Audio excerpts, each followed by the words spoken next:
fuck, man? Why can't every house album sound like this? Or every house song, like, ever in existence? Why can't it be as, like, blissful and as expansive as this album? Why? I guess the answer is, like,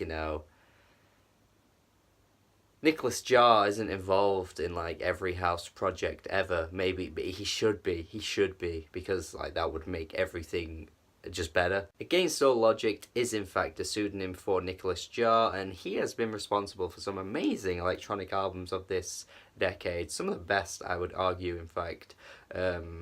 Spaces Only Noise being his 2011 like breakthrough album.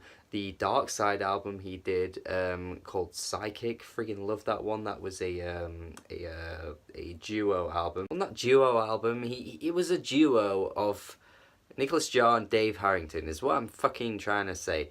And it was a great album from 2013. And then of course Nicolas Jaar did this album a couple of years back. Cannot remember the name of it for the life of me. Sirens was the name. Came out in 2016. A lot of people really like this. I thought it was nice.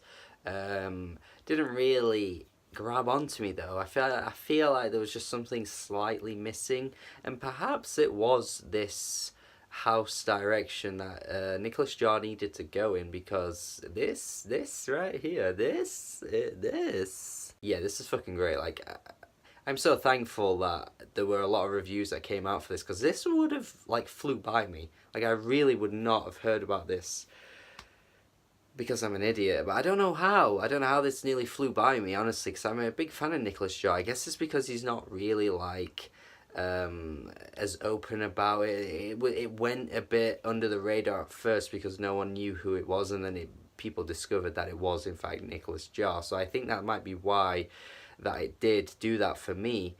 But honestly, I kind of wish he promoted it a bit more under his own name, because I feel like this would resonate with way more people. This, again, like I said, is like a house album that you want to hear at festivals, you want to hear EDM sound like, but EDM does not sound like this. EDM sounds shit most of the time. It sounds overproduced. The DJs involved are just there to make money, not really paying attention to what they're crafting. There's no finer details like a Nicolas Jaar crafts. They're not really in it for that. They're not in it for the art, basically. And I feel like EDM has kind of become responsible for a lot of people just ultimately deciding that all music's shit now. Like, if you notice, so many people will always be like, oh, it's all shit now. It's all electronic computer shit.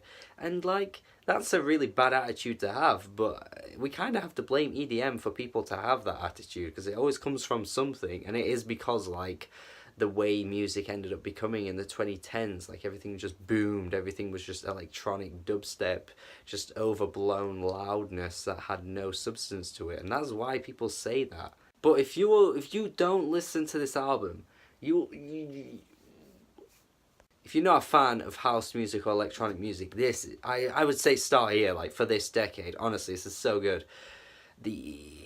Just the samples that he puts together, it just all works so well. It's kind of like Since I Left You by Avalanches, where they're like, little snippets of samples just kind of coming together in like with vocal snippets, also with the like music as well. It just all flows incredibly well. It's like an outside a house album that's way more accessible. It's like micro house, but with a bit more of a dance sensibility to it. It's kind of odd though, but I feel like I haven't actually heard this done very often in this kind of accessible way. I mean, I Never Dream. Holy shit, this is such an accessible song. That vocal sample that comes in, and then like the instrumental changes up, just everything as well, like the transitions from vocals, it just works so well. Rave On You, with its almost dance punk beat, just coming from like a DFA Records song or something. It's like techno punk. Like, is that even a thing? I don't even, probably not, but like that's what it feels like, seriously. And then there are a few tracks as well that feel quite like hip-hop inspired. Like, when you listen back to that like Chicago house boom of the 80s, that kind of sound, it feels a little bit like that. I love that. direction that he's took with these tracks too. Honestly, I just want to hear more of this. Like, I want to hear him do another album that sounds like this. It's just so good the whole way through. Like I said, the sounds all flow together. There are some points where it feels quite ambient, but it's quite soothing as well. It's not just all like straight up dance tracks the whole way through. But when the dancing, like the danciness comes through, you want to groove, man. You want to groove. I got to get to know you much better. At points, it reminds me of John Hopkins' work too. Not heard from him for a while. Where's that guy now?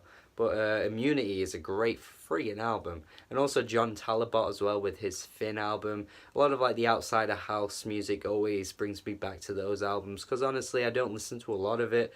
But when I do, those are the records I always think of because they do it so well. But this is like amplified to a slightly different level just based on the fact that it feels so much more accessible, catchier, and like I said, EDM done right. I love the boom clap beat on Now You Got Me Hooked, and then those horns come in, sort of feeling like jazzy in a way, like a little bit of a jazz influence going on. I just want to know how he crafted it. I'd love to like hear this guy in an interview and just explain all the methods he used to create this album, because he's honestly crafted something here that's so well made. The only negative thing I have to say is that I wish I got to it quicker. Like, that's it. I mean, I just wanted this in my life for a longer period of time than it did, because I got to this late, could have reviewed it a bit quicker too, and could have been listening to it longer. That's it.